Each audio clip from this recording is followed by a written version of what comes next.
नमस्कार, मैं हूं आपके साथ प्रिया सिंह सोमवंशी। आज शाम को प्रधानमंत्री नरेंद्र मोदी गुजरात पहुंचे हैं, लेकिन क्यों? मोदी गुजरात में क्या करने वाले हैं? गुजरात मोदी की जन्मभूमि और कर्मभूमि दोनों रही हैं। वो वहां जा सकते हैं, लेकिन जब देश का चुनावी माहौल गर्म हो, राजस्थान, छत्तीसगढ़ और मध्य प्रदेश में चुनावी सरगर्मियां तेज हो गई हो, मोदी अचानक से गुजरात आखिर क्यों चले गए? क्या मोदी को गुजरात से कोई जीत की शक्ति मिलती है? क्या मोदी अपने होम में पहुंचकर कोई बहुत बड़ा वर्क करने वाले हैं? गुजरात ही वो धरती है जहां मोदी ने वो मॉडल लागू किया जिसे देश गुजरात मॉडल के रूप में जानता है। गुजरात मॉडल विकास का मॉडल तो है ही, लेकिन इसके साथ ही एक राजनीतिक मॉडल भी है जिसमें सिर्फ और सिर्फ बीजेपी है। तो क्या 2024 से नरेंद्र मोदी देश में भी राजनीति का ये गुजरात मॉडल ही लागू करेंगे? आप पूरी जानकारी देखिए इस रिपोर्ट में।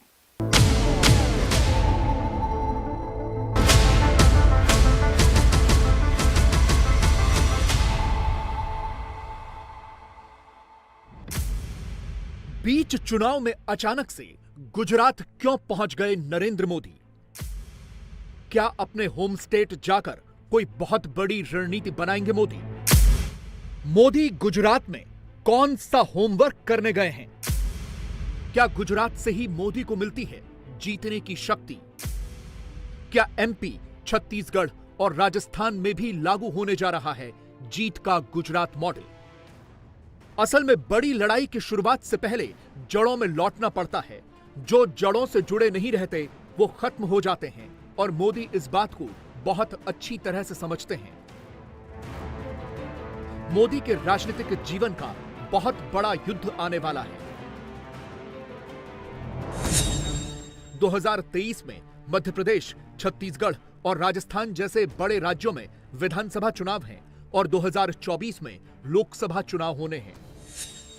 तो क्या मोदी गुजरात की तरह ही देश को भी अजेय बना देना चाहते हैं? क्या नरेंद्र मोदी जीत वाला गुजरात मॉडल देश में भी लागू कर रहे हैं? साथियों, ये सब कोई ऐसे ही चलने वाली सामान्य प्रक्रियाएं नहीं थी। इसके पीछे एक लंबी सोच थी, सोची समझी दूरगामी रणनीति थी। आज इसका प्रभाव हम गुजरात में देख रहे हैं। आपसे मैं भी अनेक बहनें ऐसी होगी जिन्हें नीतियों के कारण लाभ हुआ।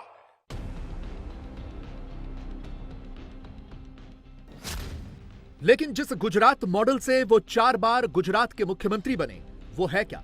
जिस गुजरात मॉडल की वजह से मोदी लगातार 12 साल तक सीएम रहे, वो क्या है? जिस गुजरात मॉडल की वजह से मोदी देश के प्रधानमंत्री बने, वो है क्या? जिस गुजरात मॉडल की वजह से मोदी ने कोई चुनाव नहीं हारा, वो क्या है? यह समझने के लिए आपको करीब 22 साल पहले जाना होगा। साल 2001, जब नरेंद्र मोदी गुजरात के मुख्यमंत्री बने थे। आज के गुजरात और तब के गुजरात में बहुत फर्क था और आज जो बीजेपी गुजरात में दिखती है, उसमें और तब की बीजेपी में भी बहुत बड़ा फर्क था।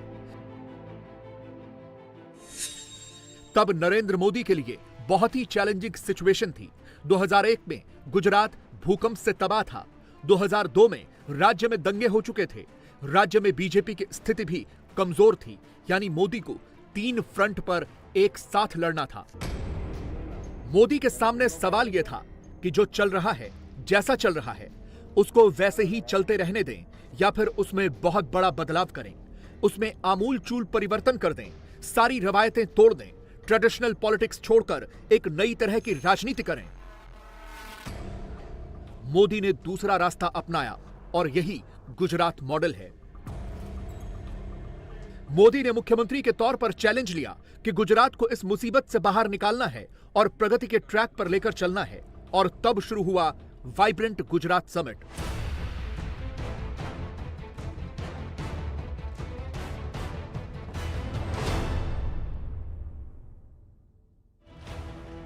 वाइब्रेंट गुजरात यानी गुजरात में निवेश के लिए इन्वेस्टर को बुलाना, एक ऐसा इवेंट जिसने गुजरात की पूरी इमेज ही बदल कर रख दी। मित्रों, गुजरात एक वाइब्रेंट धरती, Gujarat is the land of opportunities. और गुजरात ये धरती है कि जो स्वयं में एक मूविंग धरती है, जो स्वयं गतिशील धरती है, जो स्वयं में प्रगति के राह पर आगे बढ़ने वाली धरती है। और अपॉर्चुनिटीज तो सब जगह पे होती है, लेकिन अपॉर्चुनिटी वो है जहां पर संभावनाएं ज्यादा है। 2003 में यह समिट 3000 वर्ग फीट में 36 स्टॉल्स के साथ शुरू हुई। पहली समिट में 125 विदेशी डेलीगेट्स और 200 राजनयिक आए, लेकिन धीरे धीरे करके इस समिट का दायरा बढ़ने लगा। 2005 में स्टॉल्स की संख्या 161 हो गई और पूरी समिट 9600 वर्ग मीटर में फैल गई। सम्मेलन के बढ़ते स्वरूप को देखते हुए इसे अहमदाबाद की साइंस सिटी में शिफ्ट कर दिया गया। 2001 के भीषण भूकंप और 2002 के अभूतपूर्व दंगों से उभर रहे गुजरात की जब रीब्रांडिंग का प्लानिंग की गई, तब 2003 में वाइब्रेंट गुजरात लॉन्च किया गया। और आपको बता दें कि शुरुआत बहुत ही छोटी सी थी। यहाँ इसी टैगोर हॉल से वाइब्रेंट गुजरात की शुरुआत की गई थी।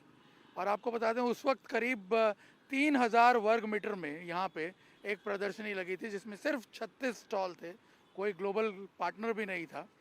लेकिन हर एडिशन में, वाइब्रेंट गुजरात के आने वाले हर एडिशन में इसने अभूतपूर्व सफलता हासिल की। हम लगभग 6-7 महीना में, 8 महीना में वो इमारत को जो भी कुछ है खड़ा करके 2011 का वाइब्रेंट गुजरात उतर किए। एंड उसके बाद ये वाइब्रेंट गुजरात का कद बहुत बढ़ने लगा, क्योंकि अच्छी इंफ्रास्ट्रक्चर है, अच्छी फैसिलिटीज़ है, अच्छे लोग हैं। एंड वहाँ उसी टाइम तक भी एक ब्रांड के रूप में इसको एस्टैब्लिश लगभग अच्छी तरह हो रहा था। आपको एग्जांपल दूँ, फर्स्ट वाइब्रेंट गुजरात में तो कोई पार्टनर कंट्री नहीं था। उसके बाद थोड़ा जापान पार्टनर कंट्री रूप में आया, बाद में एक दो ऐड करके उसको तो अभी 14-15 कंट्रीज पार्टनर कंट्री के रूप में है। तो आप उसमें से समझ सकते हैं कि इनका रिकॉग्निशन, इंटरनेशनल रिकॉग्निशन कैसे बढ़ा। एंड अच्छी जगह भी मिल गया जहां एक बड़ा इवेंट हो सकता है। तब तक गुजरात निवेश के लिए फेवरेट डेस्टिनेशन नहीं हुआ करता था। खास तौर पर बड़े बड़े उद्योगपतियों को निवेश के लिए उचित माहौल नहीं मिलता था। मोदी ने इसमें सुधार किया। निवेश के लिए गवर्नेंस और लॉ एंड ऑर्डर को सुधारा, निवेश के लिए माहौल ठीक किया, निवेशक के लिए सपोर्ट सिस्टम खड़ा किया, इन्वेस्टर को लाल फीताशाही से मुक्ति दिलाई, निवेशक के लिए सिस्टम में ट्रांसपेरेंसी लेकर आए, सिंगल विंडो क्लियरेंस सिस्टम लागू किया। कुल मिलाकर निवेशक को मोदी ये समझाने में सफल रहे कि गुजरात निवेश के लिए एक सेफ डेस्टिनेशन है। बाकी राज्यों में ये सब समस्याएं थी। पश्चिम बंगाल के सिंगूर में यही हुआ था, जहां ममता बनर्जी के विरोध की वजह से रतन टाटा को अपना नैनो का प्लांट बंद करना पड़ा था। मोदी ने तुरंत इसमें निवेश की अपॉर्चुनिटी देखी और रतन टाटा को गुजरात में जमीन दे दी। टाटा ने गुजरात में प्लांट लगाया और अगले ही साल से नैनो का प्रोडक्शन भी शुरू हो गया। इसी के बाद गुजरात ऑटोमोबाइल कंपनियों के लिए निवेश का पहला डेस्टिनेशन बन गया। अब देश में मौजूद हर बड़ी ऑटोमोबाइल कंपनी का प्लांट गुजरात में मौजूद है। आपको ज्ञात होगा कि 2009 में टाटा सानन में अपना प्लांट लेकर आया। उसी दौरान माननीय मुख्यमंत्री जी ने मेगा और इनोवेटिव इंडस्ट्रीज के लिए एक स्टेट स्पेसिफिक पॉलिसी बाहर निकाली, जो सेक्टर एग्नोस्टिक पॉलिसी थी। मेरे ख्याल से गुजरात ही देश का एक पहला राज्य ऐसा होगा जो इस तरह की मेगा इंडस्ट्रीज के लिए एक स्पेसिफिक पॉलिसी लेकर आया, जहां पे मेगा इंडस्ट्रीज को कस्टमाइज इंसेंटिव्स देने की बात की गई थी। और उसका परिणाम ये हुआ कि आज टाटा गुजरात में अपना प्लांट लेकर आया। उसके बाद फोर्ड मोटर्स ने गुजरात में एंट्री की, एमजी मोटर्स गुजरात में आए, मारुति सुजुकी ने अपना प्लांट मांडल बेचराजी में लगाया, हीरो आया, होंडा आया, और इस तरह से आज गुजरात देश का एक ऑटोमोबाइल हब बन चुका है।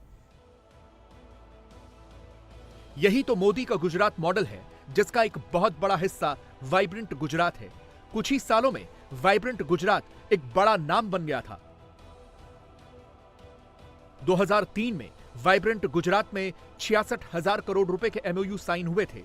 2005 में 1,02,000 करोड़ रुपए, 2007 में 4,65,000 करोड़ रुपए, 2009 में 12.5 लाख करोड़ रुपए और 2011 में रिकॉर्ड निवेश के 20 लाख करोड़ रुपए के एमओयू साइन हुए। ऐसा है कि जो भी निवेश करना चाहते हैं उनको कई माइलस्टोन पास करने हैं। तो जमीन चाहिए, पानी चाहिए, पॉल्यूशन बोर्ड की अप्रूवल चाहिए। ये सब चीजों के लिए वाइब्रेंट जो है उसमें गवर्नमेंट ने एक मॉरल कमिटमेंट दिया था, और वो मॉरल कमिटमेंट के बाद हमें कोई शक नहीं था कि हमारे जो इन्वेस्टर हैं उनका जो परफॉर्मेंस है उसको देखते हुए वो अपना काम बढ़ाएंगे और दूसरों को भी यहाँ आने के लिए प्रेरित करेंगे।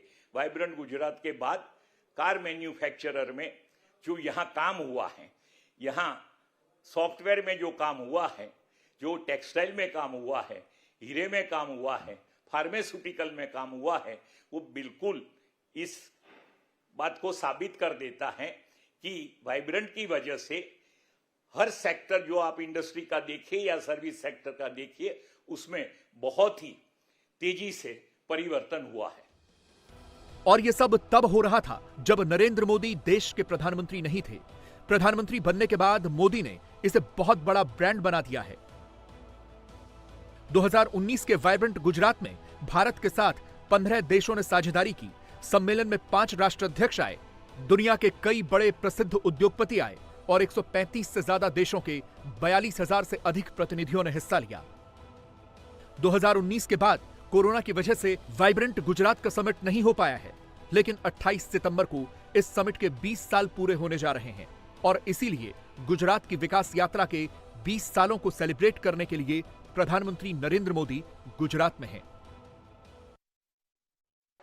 महिलाओं को पशुपालन व्यवसाय में बल मिले, इसलिए प्रदेश में महिला दूध सहकारी मंडलियों का गठन किया गया।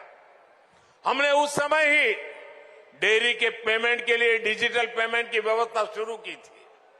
आज इसी वजह से हर रोज करीब करीब 30 करोड़ रुपए का भुगतान सीधे महिलाओं के ही खातों में भेजा जाता है। महिलाओं के खातों में सीधे डिजिटल पेमेंट की व्यवस्था का बहुत बड़ा लाभ हमारी माताओं बहनों को मिला है। मोदी का 2 तरह का गुजरात मॉडल है।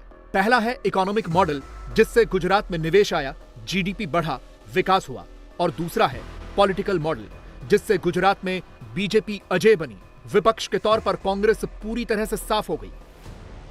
अब गुजरात का पहला मॉडल यानी इकोनॉमिक मॉडल तो आपने समझ लिया, अब दूसरा मॉडल समझते हैं।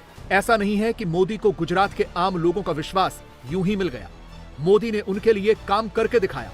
मोदी ने गुजरात में पंच शक्ति मॉडल लागू किया, जिसमें पहली शक्ति थी जल शक्ति यानी हर घर जल, दूसरी थी ऊर्जा शक्ति यानी हर घर बिजली, तीसरी थी रक्षा शक्ति यानी सुरक्षित माहौल, कम्युनल राइट से मुक्ति, चौथी थी ज्ञान शक्ति यानी नॉलेज और स्किल डेवलपमेंट, और पांचवी थी जन शक्ति यानी सरकार में आम आदमी की भागीदारी।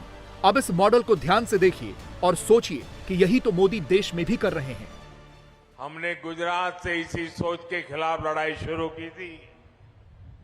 गुजरात में हमने परिवार, समाज और स्टेट तीनों स्तर पर महिला सशक्तिकरण की दिशा में कई सफल अभियान चलाए।